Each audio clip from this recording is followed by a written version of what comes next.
그러면은 겸업하고 계시면서 혹시 특별히 어려웠던 점들은 어떤 점들이 있으셨어요? 저는 아까 질문의 연장선 사항이 있을 수 있는데, 이제 개인 시간을 확보하는 게 사실은 제일 어렵죠. 그러니까 글도 쓰고, 회사도 다니고, 이게 사실 회사를 다니고, 퇴근을 하고 나서 지친 상태에서 글을 쓰기 위해서는 체력도 좋아야 되거든요. 그럼 체력을 좋으려면 틈틈이 어느 정도 운동도 좀 해줘야 돼, 사실. 그러면은 뭐 이거 들으시는 분들은, 야, 무슨 회사도 다니고, 뭐 글도 쓰고, 운동도 하고, 언제 다, 이걸 다 어떻게 하냐 하는데, 제 생각에는 운동을 안 하시는 분들은 회사 다니면서 글 쓰는 게 조금 체력적으로도 힘들 수가, 뭐, 운동 거창한 걸 하라는 건 아니고, 단순히 뭐 하루에 15분 정도로 뛰더라도 기초 체력을 조금 이제 완성을 하시는 게 좀 중요해서, 그런 체력적인 부분도 분명히 가능을 좀 해야 된다고 생각을 하고, 그래서 이제 개인 시간을 확보하는 게 좀 어렵고, 또 운동이나 아니면 건강을 좀, 이렇게 시간을 배분하는 그런 부분이 좀 어려운 것 같아요. 결국에는 이제 그 글을 쓰는 것도 중요하지만 글을 쓰고자 할 때 이제 그거에 기반이 되는 어느 정도 이제 남아는 시간이나 체력들을 위한 그 준비 시간들을 또 배분하는 것들도 사실 필요한데 그 모든 것들을 준비하는 것들이 사실 시간이 충분하진 않다. 그쵸. 왜냐면 어쨌든 두 개를 동시에 해야 되는 거니까. 그렇죠. 그리고 또 아까도 말씀드렸지만, 이제 제가 글도 쓰고 회사 다니고 이런 거 다 이제 잘 먹고 잘 살기 위해서 하는 거 아니겠습니까? 물론 이제 개인의 어떤 작가로서의 자아실현 이런 것도 있겠지만, 다 잘 먹고 잘 살자고 하는 건데, 너무 거기에 매몰돼서 점철돼 버리면 주객이 전도되는 삶을 살 수가 있기 때문에, 이 양쪽, 본인의 어떤 뭐 글과 회사, 그리고 이제 개인의 어떤 재충전의 시간, 이런 거를, 좀 현명하게 배분하기 위해서는 그런 습관들을 좀 길러 놓으면 좋을 것 같아요. 그리고 형 내년 이후에는 퇴근하고 오면 가정도 돌봐야 돼. 아, 애기라도 생기면. 애기랑 생기면 아, 육아도 해야 돼. 아. 근데 그 실제로 그 제 아는 지인분들 중에서 그 부업으로 도전을 하시는 분들 굉장히 많았어요. 굉장히 많았고 아이를 가지신 분도 꽤 있었는데 어 아이를 가지신 분들 중에서 중간에 포기하신 분들이 조금 많은 거는 사실인 것 같아요. 그래서 이제 도전을 하시기 전에 사전에 본인이 활용할 수 있는 시간을 어느 정도 쓸 수 있는지도 확인을 하고, 아까도 말씀드렸지만 한편에 어느 정도 시간이 드는지, 그리고 어떤 그 가족분들이랑 이렇게 새로운 도전을 하는 데 있어서 어느 정도 그 협의도 좀 이끌어내야 되는. 그 협의 과정이 되게 중요한 것 같아요. 왜냐면은 가족들이 양해해 줄 수 있으면은 괜찮은 것 같아요. 이게, 예를 들어 이게 가족을 위해서 하는 거고, 이제 다 같이 이제 그 사실 수입이 나만을 위한 건 또 아니잖아요. 그렇죠. 모두를 이제 위한 거니까. 사실 나도 이 힘든 순간에 쉬고 싶지. 내가 사실은 그 사람인 이상, 글도 쓰고 싶지만, 사실 어느 정도 이제 쉬고 싶은 마음도 있을 텐데, 그것들을 이제 어느 정도 내 시간 쪼개고, 이제 남는 시간 체력도 분배해가지고 그걸 하는 건데, 맞아요. 그거에 대해서 이제 양해해주고, 이해해주고, 이제 같이 이제 역할을 분배해가지고, 그거에 대해서 이해해주고, 이렇게 같이 나아가는, 약간 그런 부분들에 대해서 협의가 되면은, 그렇다면은 같이 해나갈 수 있는 게 아닌가. 그렇죠. 이제 네. 그 소설로 얻을 수 있는 베네핏을 좀 어필을 하시면 좋을 것 같고요. 그리고 실제로 예전에 그 유료에 성공하신 저희 회사 과장님이 계신데, 그 과장님 같은 경우는 처음에는 와이프분에서 약간 좀 미심적인 시선을 보내시다가, 이제 유료화에 마침내 성공해서 인세가 좀 들어오고 나니까, 완결을 짓고 난 이후에도 가끔씩 요즘 왜 글을 안 쓰냐, 시간을 밀어줄 테니까 글을 좀 써라, 약간 이런 식으로 이제 오히려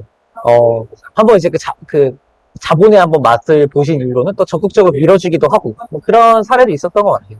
원래 자본이 좋죠. 그렇죠. 뭐 일종의 뭐 금융실을 그런 식으로 이제 소설 쓰므로써 가족한테 어떤 베네핏이 돌아가는지를 어필하면 좋을 것 같고요. 또 본인은 사실 뭐 설득할 필요가 없죠. 자기 하고 싶어서 하는 건. 그러면 겸업하면서 이렇게 좋았던 점은 뭐가 있으실까요?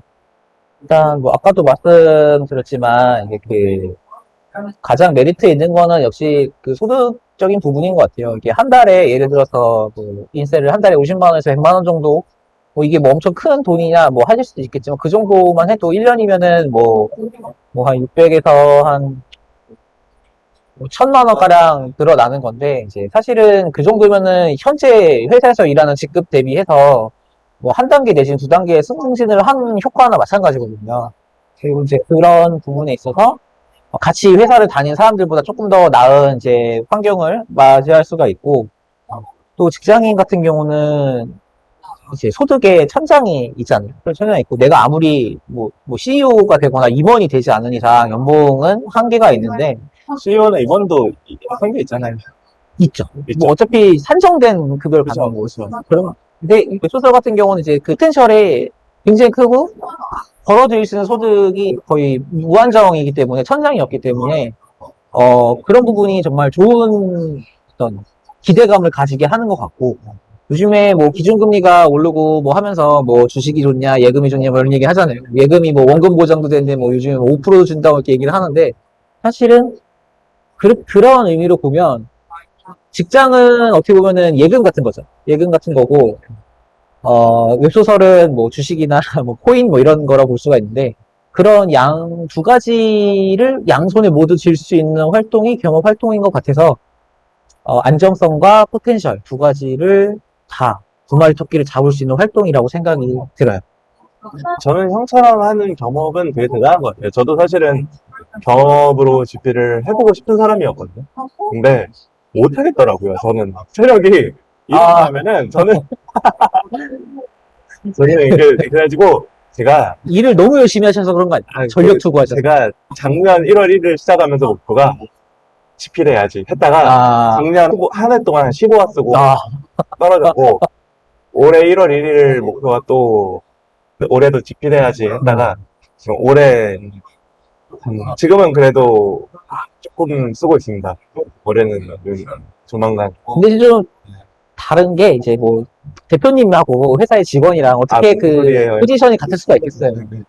그래서 저도 조만간 저는 근데 완결까지 써가지고 1년도 못 하겠어요. 그래가지고 쉽지 않죠. 네, 그래가지고 저는 3일에 하나가 나오든 5일에 하나가 나오든 그냥 꾸역꾸역 써가지고 거의 그냥 완결까지 써서 한 번에 뭉텅이로 던질라고. 근데 뭐 저는 오히려 더 대단한 게 왜냐면 또 자제분도 있으시고 집에 가면은 또 가장 회사에 가면 회사에서도 가장이죠. 회사의 CEO시고 그런 상황에서 글을 쓰려고 계획을 한다는 것 자체가 대단하고 또 글을 또 굉장히 얼마나 사랑하면 이런 상황에서도 지필의 꿈을 이어가고 있을까 그런 생각이 드네요.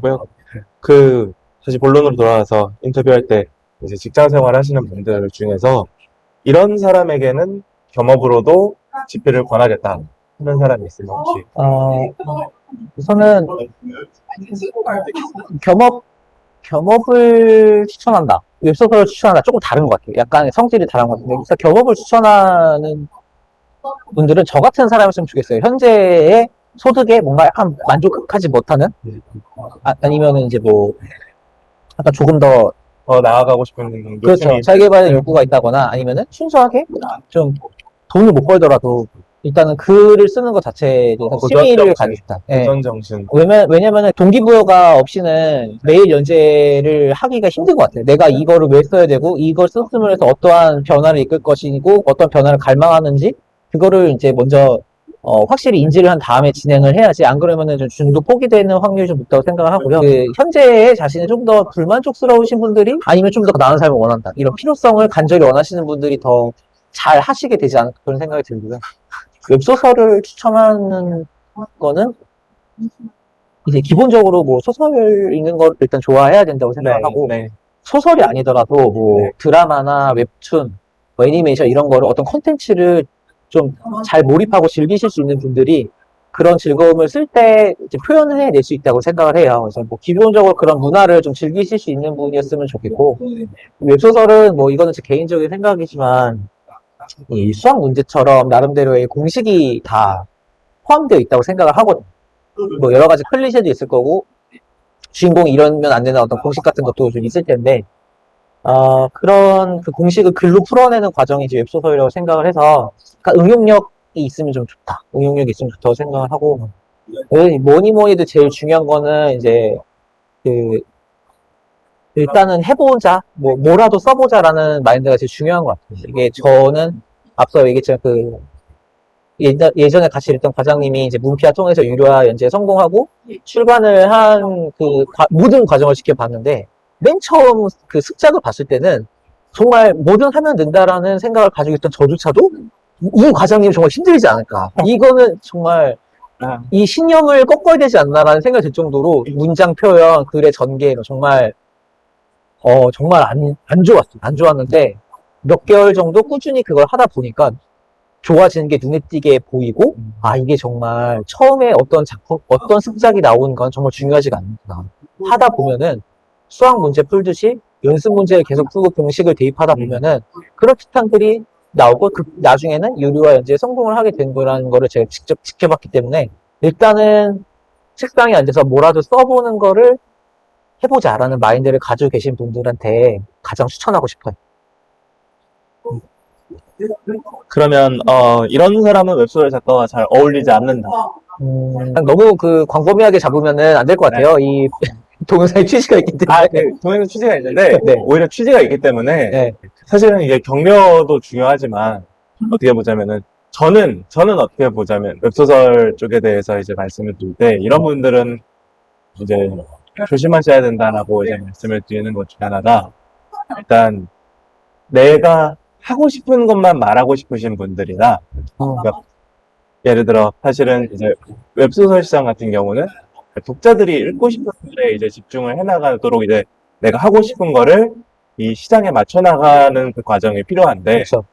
그거를 할 의지가 아예 없다 만약에 하면은 그러니까 내가 지금은 안 맞더라도 맞춰 나갈 의지가 있으신 분은 저는 되게 좋다고 생각하는데 그러한 의지가 아예 없으신 분은 사실은 저는 좀 어렵다라고 생각을 하거든요. 일리가 있는 네, 얘기였고요. 네. 실제, 예를 들어서 한산이가 작가의 성공을 보고 주변의 지인이 글을 썼는데, 습작을 보내주면서 그렇게 얘기했대요.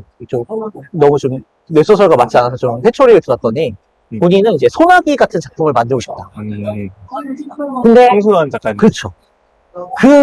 사실, 이거 제가 이런 말 해도 될지 모르겠지만, 그 소나기가 지금 웹소설 시장에 올라온다면, 성공하기 굉장히 힘들다고 생각을 하는데, 하차합니다, 이렇게 댓글 100개 달리고. 네. 아주 평가가 좋지 않을 거라 생각하니까, 저는 항상 신조가 돈 주는 사람이 왕입니다. 돈 주는 사람 곧 구독자잖아요. 유료 결제를 하는 이제 구독자분들인데, 구독자분들의 니즈에 맞지 않고, 구매를 끌어내지 않은 글은 아무리 수작이어도 이 시장에서는 맞지가 않아요. 소나기 같은 글을 쓴다고 하면 그 생각을 바꿔야지, 소나기 같은 글을 마침내 성공시켜 보겠어라는 마인드로 접근을 하신다면 좀 어렵고. 그러니까 순문으로 갈 수는 있죠. 다만 그렇죠. 웹소설로는 좀 어렵다. 그렇죠. 예. 수수문학으로 가면은 이제 성공을 하시겠지만, 웹소설 쪽은 어렵고, 또, 이제 예전에 제가 했던 말 중에 이제, 이 소설 안에 자꾸 메시지를 넣으려고 하시는 분들도 계세요. 계몽적인 메시지라든가 이런 거 하시는 분들이 계신데, 저는 이제 그러면 안 된다라기보다는 그런 거는 나중에 해도 된다.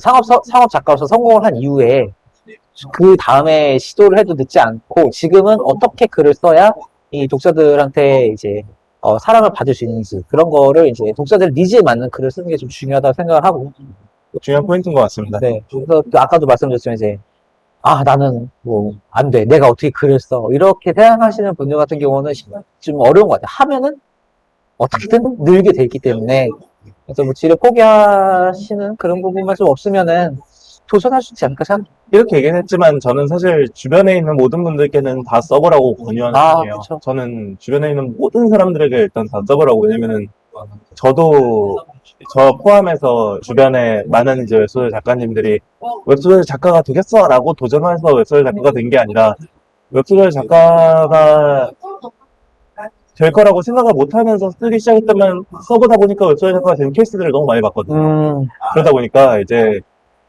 많은 경우 이제 내가 쓴다고 웹소설 작가가 될 수 있을까? 라고 생각하는 주변 분들에게 일단 써보라고 제가 이제 말씀을 드리는 경우가 되게 많이 있거든요. 본인도 모르는 소질이 분명히 있어요. 본인조차 몰랐던 소질이 있기 때문에 그런 시도를 해보는 게 중요하다고.